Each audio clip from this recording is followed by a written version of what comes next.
punya kenangan 2 jalur untuk memajukan Kabupaten Aceh Singkil.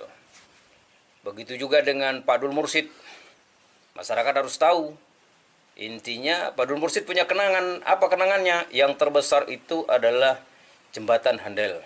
Itu program beliau, jangan salah.